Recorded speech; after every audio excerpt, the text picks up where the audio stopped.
Hello friends, नमस्ते, good morning. कैसे हैं आप सभी लोग। मैं डॉक्टर संगीता स्वागत करती हूं आप सभी लोगों का हमारे YouTube channel RS women's health पर। दोस्तों, पिछले वीडियो में हमने जाना था नींद हमें क्यों नहीं आती है, इसके क्या कारण होते हैं और इसके क्या लक्षण होते हैं, इसके इलाज के बारे में भी हमने बात की थी।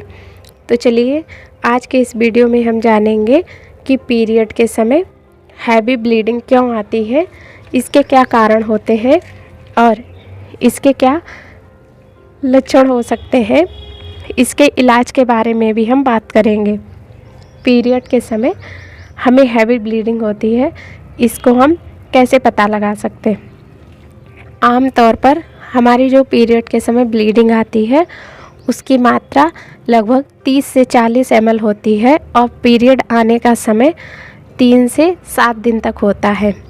अगर हमारे पीरियड में लगभग 80 ml ब्लड आ रहा है और इसके साथ ही हमारे जो पीरियड आने का समय है वो 8 दिन से ऊपर है, यानी हमारे पीरियड 10 दिन तक 15 दिन तक चलते हैं, तो हमें हैवी ब्लीडिंग आने की समस्या हो सकती है। अब हम जानेंगे इसके कारण के बारे में। पहला जो कारण है वो है हार्मोन्स असंतुलित होना। अगर हमारे शरीर में हार्मोन्स इम्बैलेंस है तो हमें पीरियड में हैवी ब्लीडिंग आने की समस्या हो सकता है, क्योंकि जब हमारे शरीर में हार्मोन्स इम्बैलेंस हो जाते हैं तो उसकी वजह से हमारे जो बच्चेदानी की जो अंदर की परत होती है, जिसे हम एंडोमेट्रियम कहते हैं, यह मोटी हो जाती है और जब हमारे पीरियड आते हैं तो हमें हैवी ब्लीडिंग आने की समस्या हो सकती है। इसका जो दूसरा कारण है वो है कॉपर टीका लगवाना। अगर हमने हाल ही में कॉपर टी, जो कि एक गर्भ निरोधक तरीका होता है, अगर हमने इसका प्रयोग किया है तो हमें पीरियड के समय हैवी ब्लीडिंग आ सकती है। इसका जो तीसरा कारण है वो है बच्चेदानी में फाइब्राइड या फिर पॉलिप का बनना। अगर हमारे बच्चेदानी में फाइब्राइड या पॉलिप है तो हमें पीरियड के दौरान हैवी ब्लीडिंग हो सकती है। इसका जो चौथा कारण है वो है सर्वाइकल कैंसर होना। अगर हमारे जो बच्चेदानी होती है उसके मुंह पर कैंसर के लक्षण है या फिर कैंसर है तो हमें पीरियड के समय हैवी ब्लीडिंग हो सकती है। इसका जो पांचवा कारण है वो है हमारा ओवुलेशन सही ढंग से ना हो पाना। जो हमारे अंडाशय यानी जो ओवरी होती हैं उसमें से जो अंडा निकलता है वो अगर बाहर नहीं निकल पा रहा है तो हमारे पीरियड के समय हैवी ब्लीडिंग हो सकती है। अब हम जानेंगे इसकी जांचों और इसके इलाज के बारे में। जब आप अपने डॉक्टर के पास जाते हैं और उन्हें हैवी ब्लीडिंग की समस्या बताते हैं तो डॉक्टर आपका एक अल्ट्रासाउंड करवा सकते हैं और इसके साथ ही कुछ हार्मोन्स टेस्ट भी करवा सकते हैं और डॉक्टर आपको पैप स्मीयर टेस्ट करवाने की सलाह दे सकते हैं।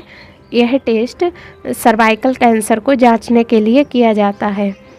अब हम बात करेंगे इसके इलाज के बारे में। जब हमें पीरियड के समय हैवी ब्लीडिंग होती है तो हमारे शरीर में खून की कमी हो जाती है और जिसकी वजह से हमें बहुत ज़्यादा थकावट महसूस होती है। जब हम अपने डॉक्टर से मिलते हैं तो डॉक्टर आपको कुछ आयरन की टैबलेट दे सकते हैं खून की कमी को पूरा करने के लिए, और इसके साथ ही डॉक्टर आपको कुछ गर्भ निरोधक गोलियां भी दे सकते हैं। यह गर्भ निरोधक गोलियां आपके पीरियड में जो हैवी ब्लीडिंग हो रही है इसे भी कम करने में मदद करती हैं और इसके साथ ही आपके पीरियड रेगुलर करने में भी मदद करती हैं। और इसके साथ डॉक्टर आपको मेरीना, जो कि एक उपकरण होता है और यह बच्चेदानी में लगाते हैं, इसे लगाने की भी सलाह दे सकते हैं। यह उपकरण आपकी ब्लीडिंग को कम करता है और इसके साथ ही आपके पीरियड रेगुलर करने में मदद करता है। अगर आपको बहुत ज़्यादा ब्लीडिंग हो रही है तो डॉक्टर आपको हिस्टेक्टमी यानी बच्चेदानी रिमूव करने की सलाह दे सकते हैं।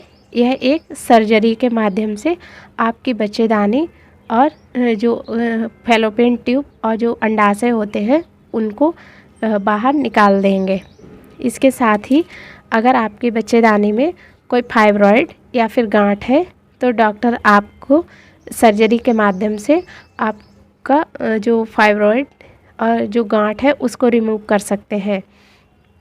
तो दोस्तों, आशा करती हूँ कि आपको यह हमारा वीडियो पसंद आया होगा, और वीडियो अगर पसंद आए तो लाइक करें, शेयर करें और हमारे चैनल को सब्सक्राइब करना ना भूलें। दोस्तों, आगे मिलती हूँ एक नए वीडियो के साथ में और एक नई नॉलेज के साथ में। तब तक के लिए बस इतना ही।